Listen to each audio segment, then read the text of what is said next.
Are you having a good time here? Hi, everybody. Well, my name is Katie, My name is Human, and we are from Dakar, Senegal. Senegal. Yes.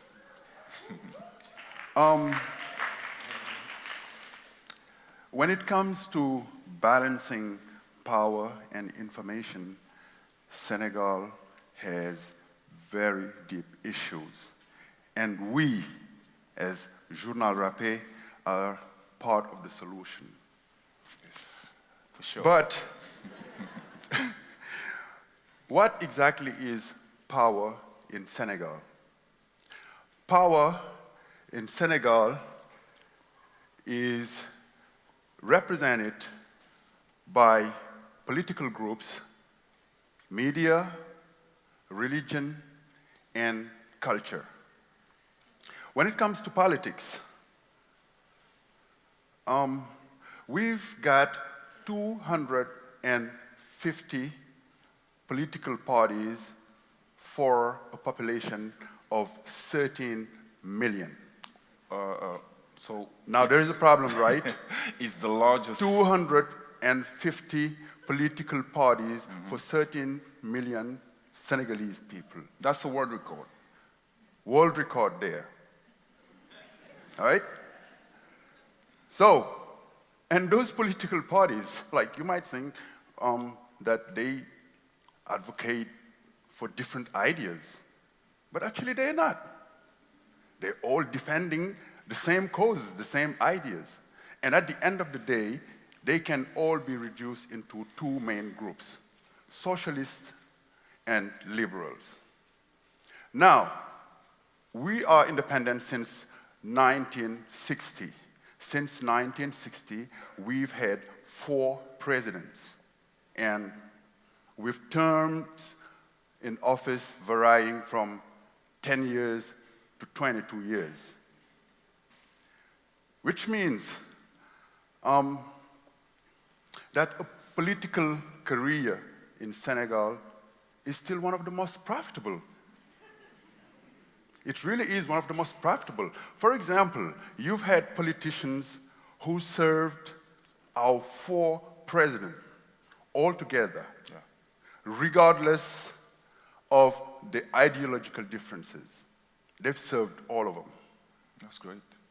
Yeah. So, the laws have been changed very recently, and now a president can only run for 2 terms. Yeah. But as I said, a political career is still one of the most profitable in Senegal. So you've got almost everybody trying to be a politician, to run a political party, and that explains the 250 political parties we've got. One other thing when it comes to politics in Senegal is the language relation we got with power. The main language in Senegal is Wolof, spoken almost everywhere in Senegal. But there is no absolute word in Wolof to translate the idea of government, the idea of president. There's no such word in Wolof. The only words we got is bour, which means king, and we are still using it for president. We're calling our presidents kings. And the other word is ngurgi, which comes from bour. Ngurgi, which means the royal court, and to name the government. Just to give you an idea of the setup we are in. But we'll come back to that. During the last decades, 15 years, 20 years, things have started changing a bit. Senegalese people are being more aware of what a republic is. and getting little by little out of this idea of a king and his kingdom, of a king and his royal court. So since 2 decades maybe, civil society is coming out, being stronger and stronger. Another component of power in Senegal, the press. We've mainly have 6 press groups in Senegal, owned by different people, and most of the times, those people are politicians or are very close to political parties. 6 press groups, 31 radios, 7 international radios, And 13 local TVs, local TVs. and basically access to all international TV channels. But information in Senegal, the availability of information is still facing this major issue of press relaying unverified news. Not only it's unverified, but there is also a lack of proper journalistic training. And there is also conflict of interest. Just an example. I guess a lot of people here know who Youssou N'Dour is, Senegalese singer. Youssou N'Dour actually was part of the new government, Macky Sall's government, but somehow he managed to create a press group which is the biggest in Senegal and which is also very government friendly. Yeah. So clear conflict of interest.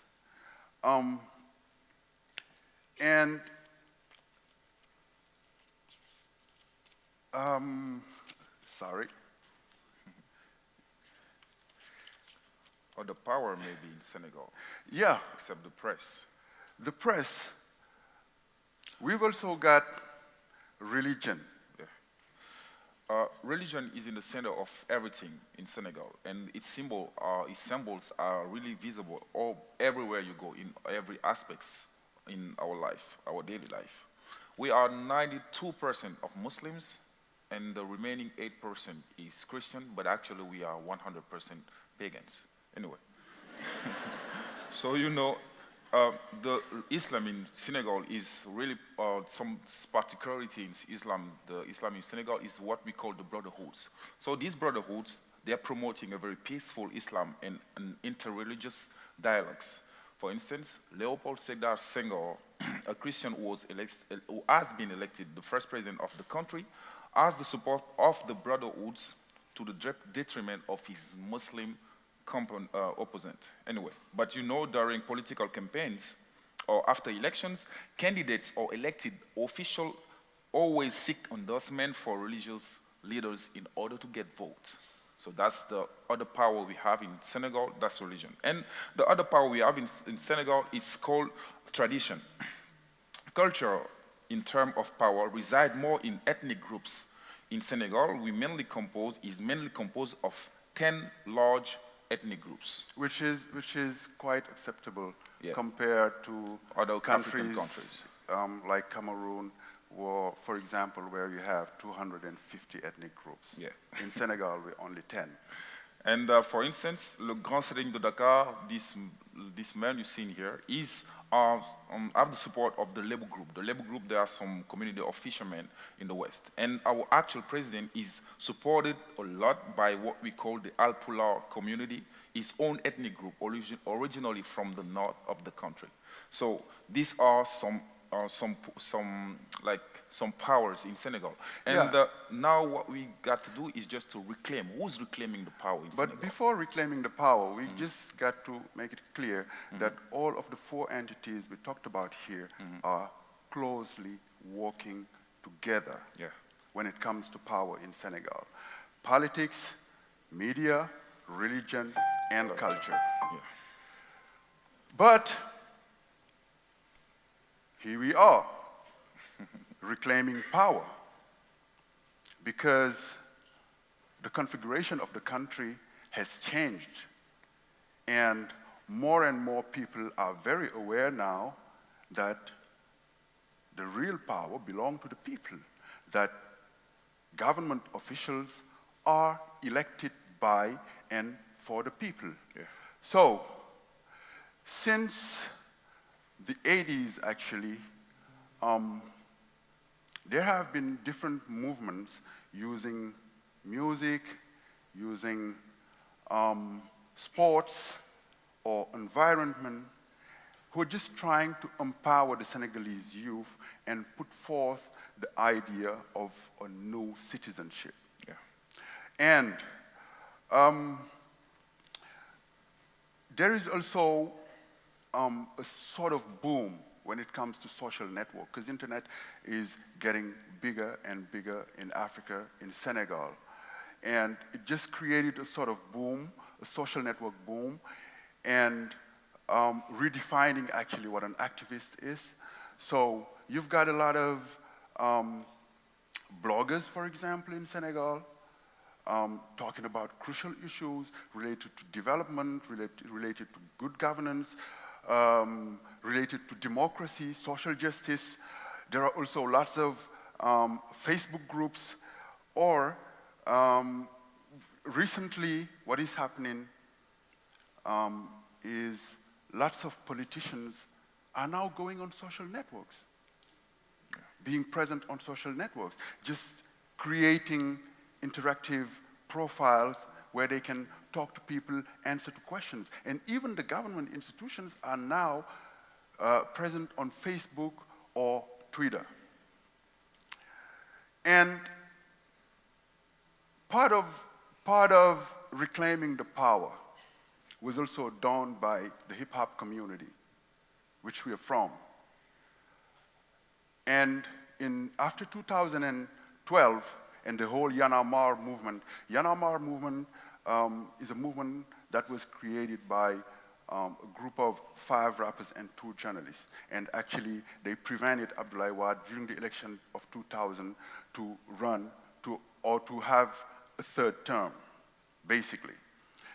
So since then, the hip-hop movement is very active into promoting social justice and restoring the balance of power. And we are from that community, and we came up in 2013 with what we call Journal Rappé, which basically is every Friday, we put a video on the internet and we just sum up the news, what's been going on during the week in the country. And Islam et société, burqa contre sécurité. Le débat est animé pour nous mouna enquêter. En effet, Moussia Roumane, y a péril en la demeure. La secte Boko Haram continue de faire beaucoup de morts. Attentats, suicides, kamikazes, femmes voilées, enfants volés. En gros, les catégories les plus vulnérables de la société. On parle de plus en plus de l'interdiction du port du voile intégral. Mesures préventives de sécurité nationale. Dans les rues, plus de burqa, plus de style ninja tropical. Mais mouna, voyons, un peu de sérieux là. Oups, excusez-moi. Le Cameroun emboîte le pas. Au Gabon, au Tchad et à certaines régions du Niger et du Nigeria, interdiction formelle de porter le niqab ou la burqa qui ont servi à dissimuler des bombes lors des précédents attentats. Au Sénégal, cette éventualité fait beaucoup jaser. Sur la question, ça fuse et les avis sont partagés. D'aucuns disent qu'à cause d'une minorité malveillante, on ne devrait pas frustrer une majorité bienveillante. Absolument. Certains s'indignent. C'est une attaque au symbole de l'islam et à leur liberté de culte. Ah bon? Ils considèrent cette mesure comme discriminatoire. Pour eux, c'est une nouvelle insulte.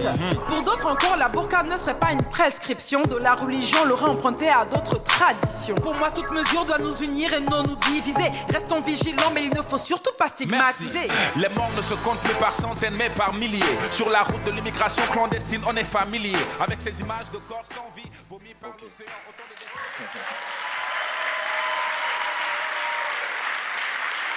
And actually, this is what we call an internet-friendly format, because we work with social networks, because actually the targeted audience is over there. So, and we try as much as possible to make it community directed, community news directed. we talk about subjects that are crucial to Senegalese people in the neighborhoods they live in. Thank you very much. Gentlemen, thank you. We're just going to do a quick question, Yeah. as is our format. So, Journal Rappé, we did a little conversation on Facebook, and I learned a lot. But you know, in the U.S., back in the day, there was this newspaper called The Onion, and it was like really like satirical jokes about the news. Yeah. And I kind of think The Onion became Stephen Colbert, and then the show called The Daily Show. And at first it was kind of like Comedy Central is comedy, but then it was like everyone I knew, that was where they got their news, right? Like it was like, where do you get your news? Oh, The Daily Show. But how, you know, I just think of that with you because, it, you know, hip-hop becoming a form to communicate news to people is in fact very useful and strategic. You mentioned that you, I'd like to just know how much viewership you have, and you also said that there's other groups popping up across the African continent, right? Yeah. Can you speak to that? Yeah, we started in Senegal, and as we used to say, once upon a time, hip-hop used to be something that interests or that inform people, but now hip-hop is something different anyway. So we started in Africa, we started in Senegal, and now we are copying all around the world, and that's great. We have like someone doing the same format in Jamaica, in Madagascar, in Vietnam, in Cote d'Ivoire, and all these countries are doing the same thing. And what is the most important thing for us is to give back the word to the people who deserve to talk. I think that's our main goal.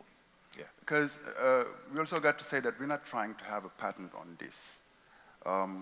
Jamaica, when he first saw it on the internet, he just found our contact, sent us an email, guys, I want to do the same in Jamaica.